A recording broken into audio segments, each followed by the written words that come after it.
It was a windy March day at the Pink Windmill, and the wind was whistling through the clouds and blowing through the trees and turning the sails of the Pink Windmill merrily around, causing all the cogs and wheels and bits of machinery inside to go churning around just as merrily. For those of you who know, Rod's machine inside the Pink Windmill can produce almost anything, and it was making a jolly clanking sound, and Rod was staring up at it, smiling to himself. "We can make some good things today," he said to Emu. Emu was, in fact, just leaving the flour bins and walking over to where Rod was trying to repair a bicycle. Emu looked at it and nodded. Rod saw him nodding and said, "Oh, yes, thank you, Emu. You've just reminded me. We've got to mend the puncture on that bike before the kids get here. Otherwise, Hugh will be very angry. I promised him I'd have it done." Rod began to look at the bicycle and scratch his head. "I think the puncture's in this back wheel," he said. And very soon he'd had the inner tube out of the tyre and was looking at it thoughtfully. Emu was also looking at it thoughtfully. "Now, you see," explained Rod, "what we have to do, we have to pump some air into the inner tube like this." And Rod began to pump air into the inner tube with a bicycle pump. The effect was quite startling. It looked rather like a large black wiggly worm.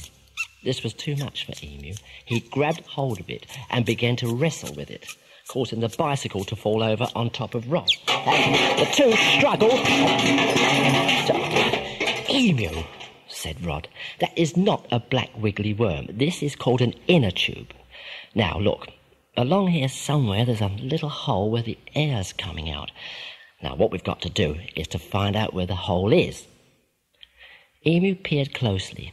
As much as he looked, he couldn't see any little hole. "The hole's too small for you to see just with your eyes," said Rod. "So what we do, you see, we dip this inner tube into a pail of water here, and where we see the bubbles coming out, that's where the hole is." Rod was staring into the bucket of water. Again, this was too much for Emu. He grabbed Rod by the back of the neck and thrust his head deep into the pail of water.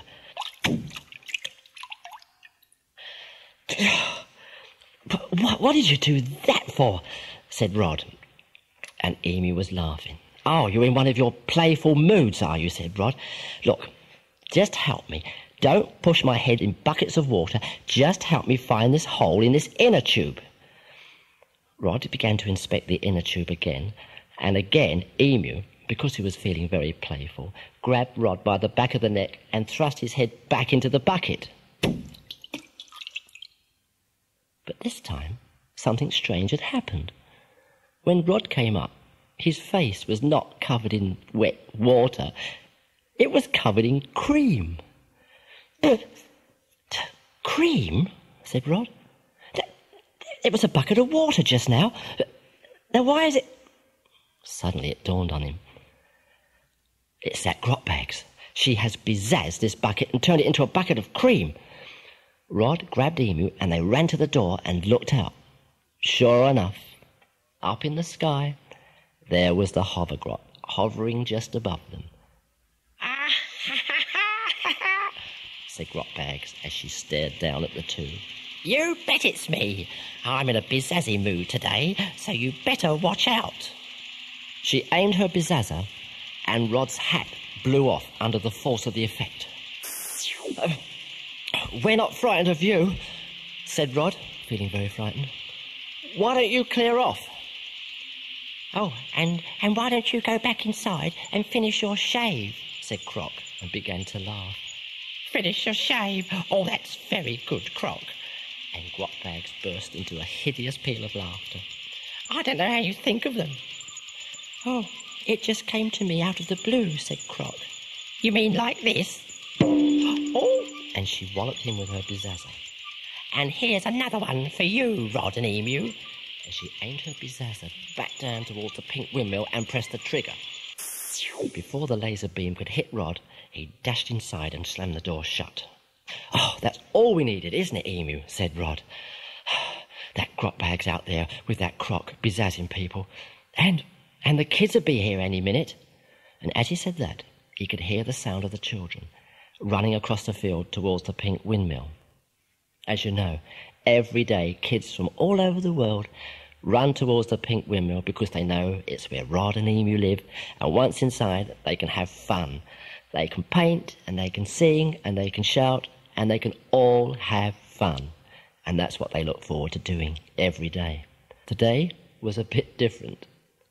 They were running across the field towards the pink windmill, quite unaware that hovering above them was Grotbags and Croc in the hovergrot.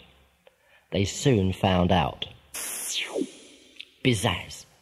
A laser beam from Grotbags' Bizazza shot out of the clouds and hit the ground just in front of them, causing quite a little explosion and clods of earth to fly in the air. The kids all screamed and veered towards one side. Bizazz! Another laser beam shot out and another explosion on the earth took place. The kids ran through what was now smoke and bits of earth flying as fast as they could towards the pink windmill, where Rod had the door open for them, and they rushed in and slammed the door shut. "Oh, thank goodness you're safe," said Rod. "Oh, yes, we're quite safe, thank you, Rod," said Hugh. "But it was really something running across the field this morning," said Sarah. "Yes, I know," said Rod. "I'm sorry I couldn't warn you. See, I didn't know she was up in the clouds waiting for you. I was here trying to mend your bicycle, and suddenly I got cream all over my face, as you can see." At this, the kids began to laugh. Back up on the hovergrot, Grotbags was also laughing. "Oh, I hate kids," she said. "That's just to be getting on with, you lot. You brats. Come on, Croc, let's get back home and see what else we can cook up." "Oh, good idea," said Croc. "What about some sausages?" "What about some bangers?" And she walloped Croc across the nose with her Bizazza.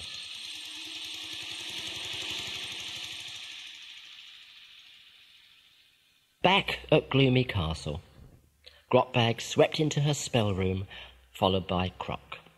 Her spell room wasn't really very nice. It was a large room where she did all of her magic spells. There was a large cauldron in the corner, and the place constantly smelt of awful things like bat's ears and pig's trotters and garlic, and there was dust and dirt and cobwebs everywhere.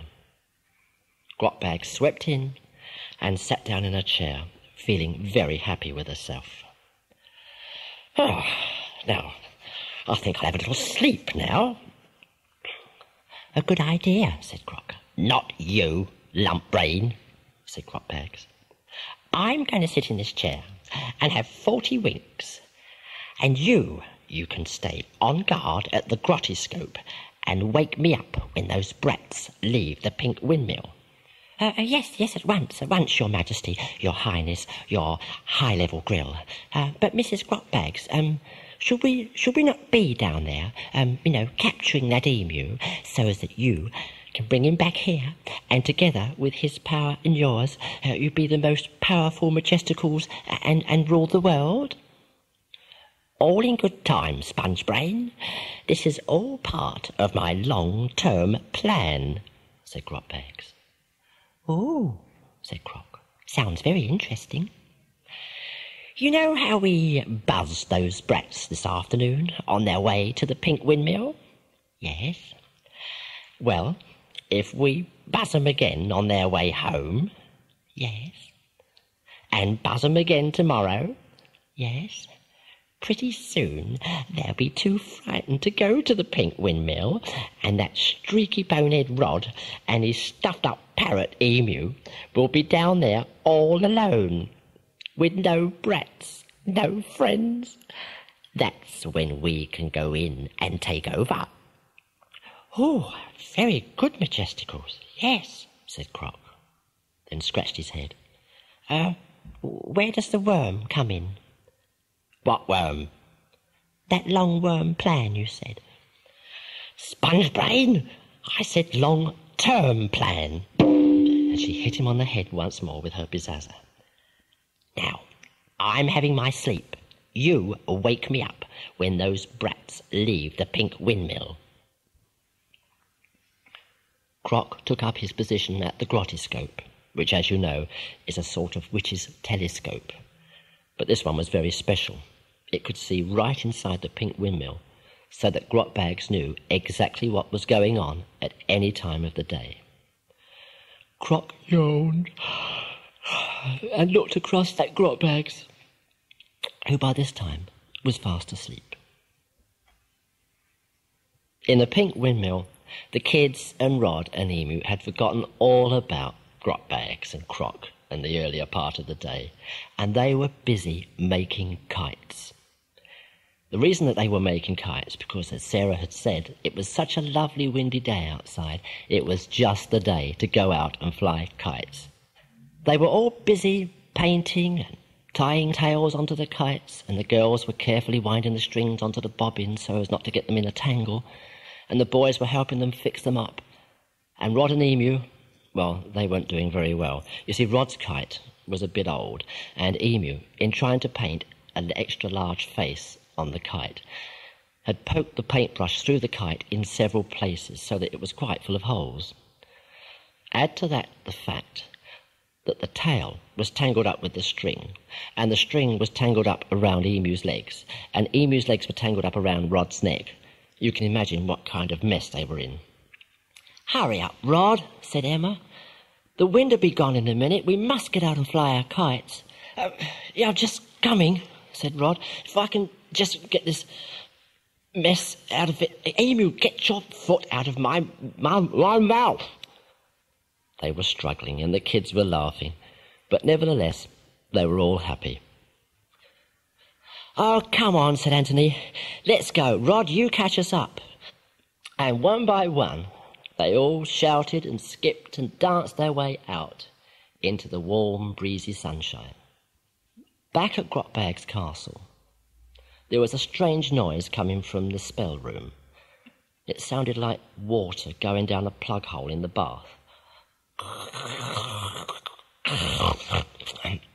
It was Grotbag snoring. Suddenly she awoke, and she looked across at Croc, who was supposed to be staring down the grottiscope on guard.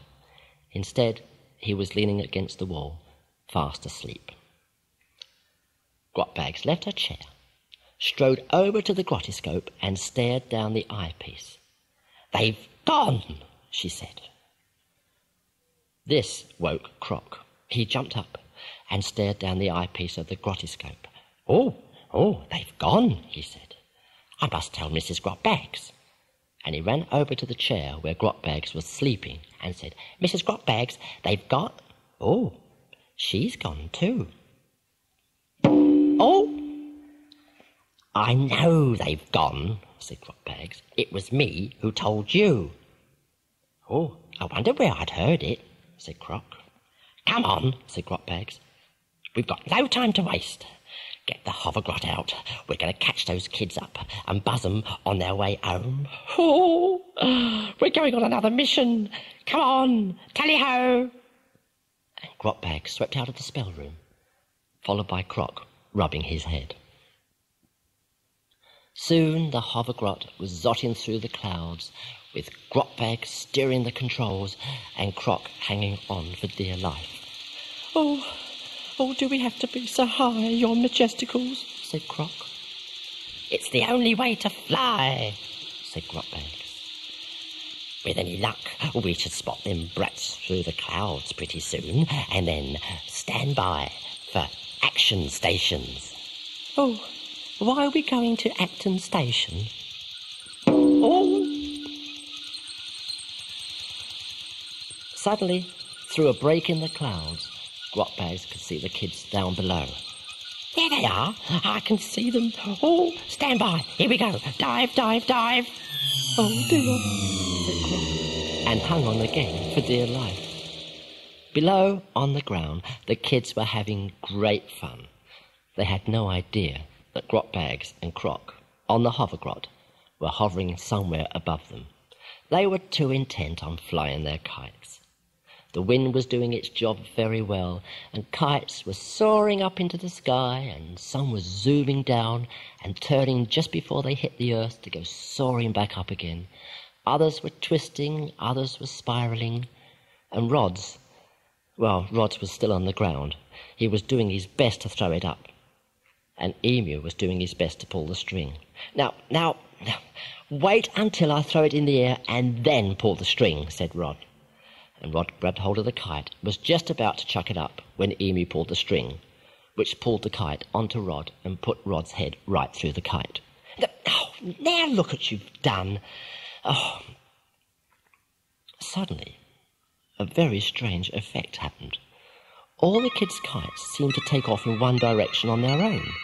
The kids were hanging on to their strings as hard as they could, but there was no doubt about it. All the kites were going in one direction.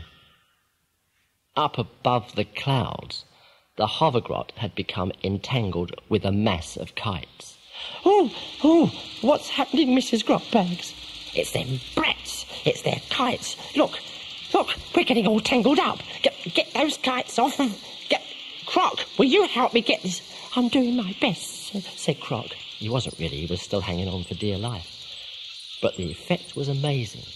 The strings of the kites were wrapping themselves around and around the hovergrot, and Grotbags was becoming entangled with tails and string and bits of kite. All this was too much for the hovergrot. It just couldn't cope. It suddenly went out of control and took a deep dive through the clouds.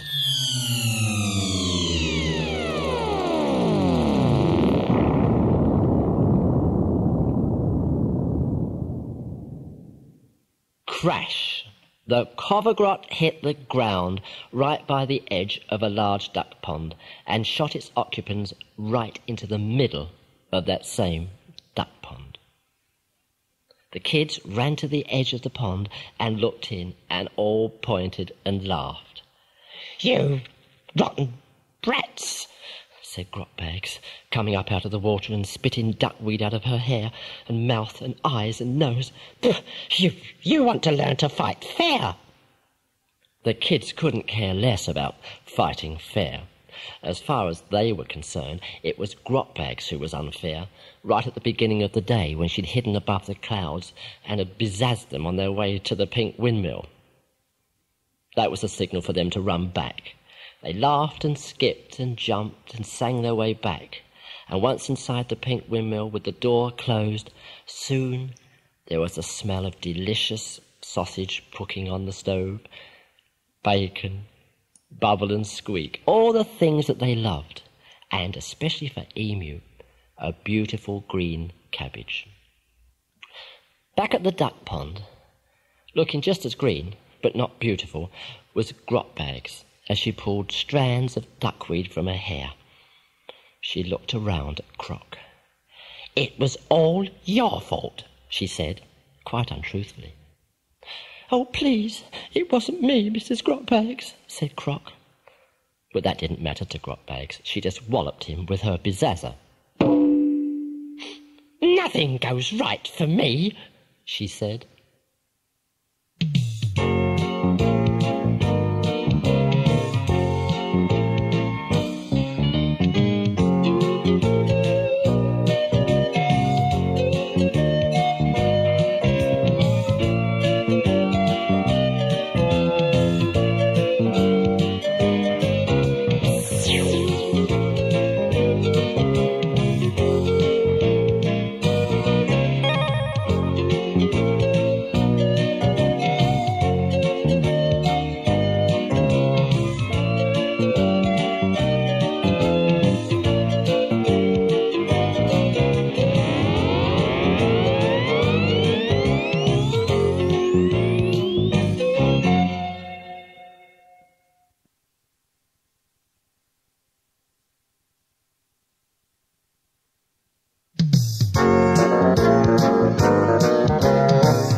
Rod and Emu were up early and were busy dusting and cleaning the pink windmill to get it ready for the arrival of the kids. Up just as early, but in a far, far less happier place, was Grotbags the witch. She was in the spell room of Gloomy Fortress and looking down her grottiscope, that witch's telescope which enabled her to see right inside the pink windmill. "Ah, that stupid bonehead Rod," she said. "Always getting the place ready for the kids, them brats. Oh, I hate kids, and happy singing laughing ones at that. They're the worst. And I don't like that Rod either, but that emu. Oh, he's such a clever little emu. If I could just lay my hands on him and capture him, oh, then he would be mine, and with his powers over all the kids in the world, well, I would be all-powerful." Grotbags began to walk about the room in a bit of a dream. She did not notice Croc enter the room and lean up against the doorway, yawning sleepily. "I would be famous," she said. "People would stop me in the streets and say, 'Are you cooking the breakfast this morning?' Am I cooking the she realised. She spun around onto Croc. What do you mean, am I cooking the breakfast this morning?" "Well, you're up very early, your royal flush. I just thought..." "Well, you thought wrong as usual." And she hit poor Croc across the head with her bizazzer. "I'm up early," she continued, "because it's the early bird that catches the worm. And who eats worms?" Croc thought it was too early in the morning for riddles. He just shook his head. "Why, emu, of course. So I'm going to catch an early emu because I'm an early bird. Got it?" No, it's too early in the morning for me, Mrs. Grotbags," said Croc. Grotbags moved over to her spell book, blew the dust off, and opened it up. "Wait till you see this. Oh boy, oh boy, oh boy, oh boy. My new spell." "Oh, not another one," moaned Croc. "Shh," said Grotbags, and she read from her book. "Oh, bats' wings, and lizards' tails, and frogs' ears, and glue." "Is that what we're having for breakfast?" said Croc. "Will you belt up?"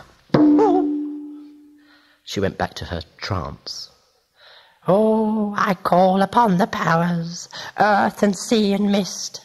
I think I feel your presence." "I think she's round the twist," said Croc.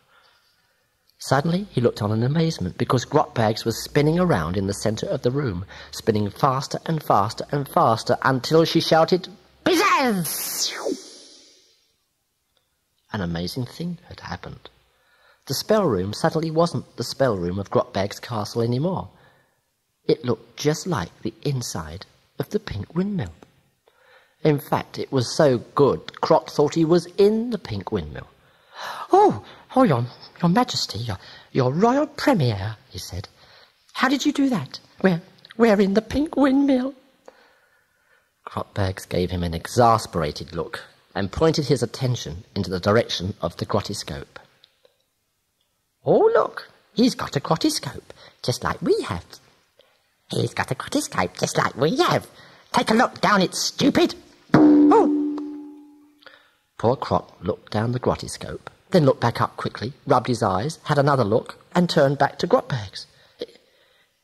"2 pink windmills." "You bet," said Grotbags. "My spell has worked. Only this pink windmill is still my castle, and those brats won't know it until they're here, and then we'll have them." "Yes, but we won't have that Rod and that emu," said Croc. "We won't have to wait long," said Grotbags, "because we will have hostages." "Oh, sausages! That's what we're having for breakfast," said Croc. Back at the pink windmill, Rod and Emu were getting a bit worried. They were walking around and checking the clock.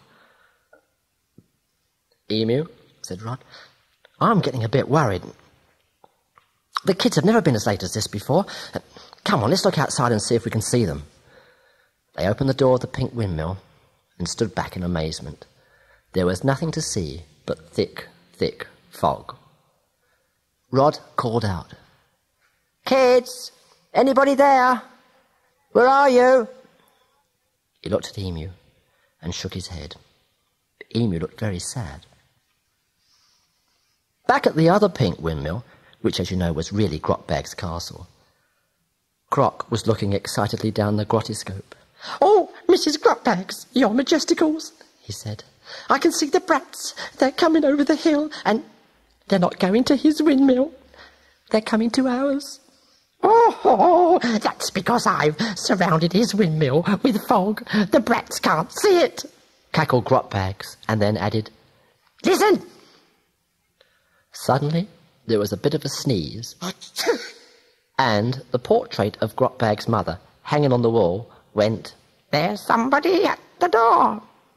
There's somebody at the door," said Grotbags, and she danced her way to the door in the same way that Rod and Emu do it when the kids arrive at the pink windmill. She opened the door, and the kids all rushed in, not knowing where they were. "Hello, we're here," they shouted out.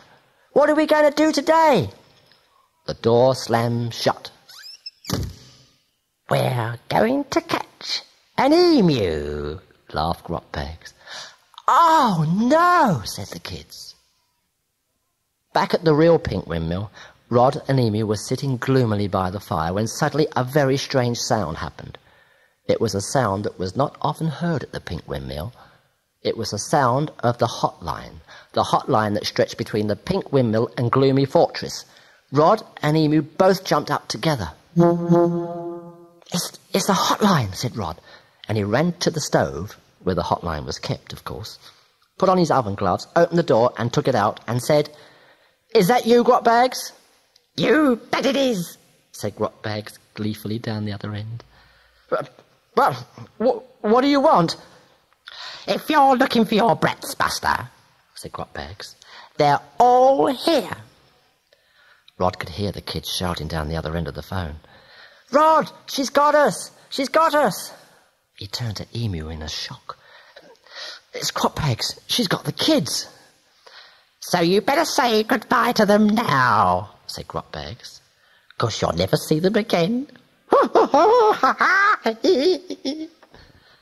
You just leave them alone," said Rod. "Right, you've asked for it now, you old bag of cold chips. I'm so angry. I'm coming over there right now." He slammed the phone down, grabbed Emu, and immediately they went out of the door.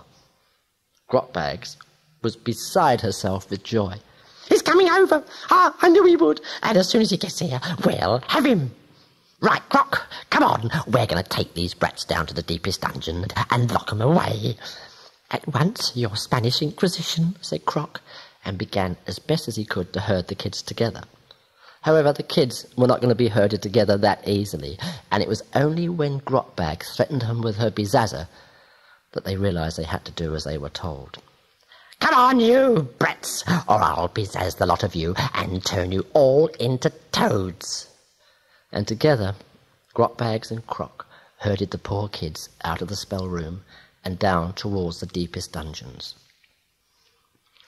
By now, Rod and Emu had travelled so far through that fog that they were already climbing up the craggy side of the mountain that led into Gloomy Fortress. They opened the door.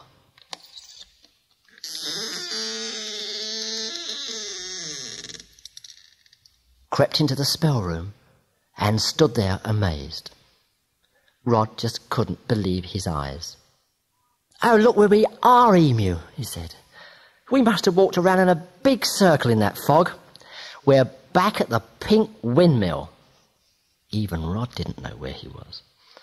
"Come on, we've got to get to Grotbag's castle and rescue our kids. It's funny, I thought we were on our way to Grotbag's castle." They were just going to leave when Emu grabbed Rod by the hair and pulled him back into the room. "What is it?" said Rod. "Look, come on, we haven't got time to play games." Emu indicated towards the grottiscope. Rod looked at it. "But, hey, that looks like her old grottiscope." Emu nodded. "But what's it doing down here in our pink windmill? And look, that cauldron's hers, and so is that spell book, and all these other things are hers. I wonder why she's moved her stuff down into our pink windmill." Emu shook his head. "What do you mean she hasn't done?" said Rod. "You can see for yourself. It's almost like we're in her castle, except that it looks like the pink windmill." It dawned on Rod, and he stared at Emu. "You mean she's made it look like the pink windmill?" Emu nodded again. Of course, that's why our kids are here. Hey, listen, she's coming. Rod and Emu looked around for somewhere to hide. Normally at home, if they were threatened, they would hide in the flower bins. And Grotbags had made some flower bins inside her pink windmill, so that's just where Rod and Emu headed for. But when they lifted the lid, they found the flower bins full of old junk. Old clothes, beards, hats, you name it, it was all in there. Rod said, "Now we know we're not in our pink windmill. We'd never keep junk like this inside our flower bins. Never mind, shove it all over. Let's get in and hide before they get back." They got in and closed the lid. Croc and Grotbags walked back into the room, unaware that Rod and Emu were already there and hiding in the flower bins. "Oh, I do hope those brats are going to be all right down there, your royal pardon," said Croc. "Who cares," said Grotbags, "as long as they're firmly locked up. Now all we've got to do is to sit here and wait for that lanky bonehead Rod to arrive and walk into our trap." Rod and Emu were listening to all this from inside the flower bins. It was a bit cramped in there, and they were trying to move round to get comfortable without making any noise. Suddenly, Emu had an idea. He saw what they were sitting on. They were sitting on a hat and an old coat, an old book, and a false beard. He looked at them and looked at Rod. Rod looked at them also, and between them, silently, they began to work out an idea. Meanwhile, Grotbags was strutting round the room, feeling very proud of herself. "Oh, and when he comes in, we'll have him, and then you, Croc, you can get rid of that Rod, and I'll take Emu and rule the world." Whilst they were talking, Rod cautiously opened the lid of the flower bins, and clutching the false beard, the hat, the coat, and the book, crept out.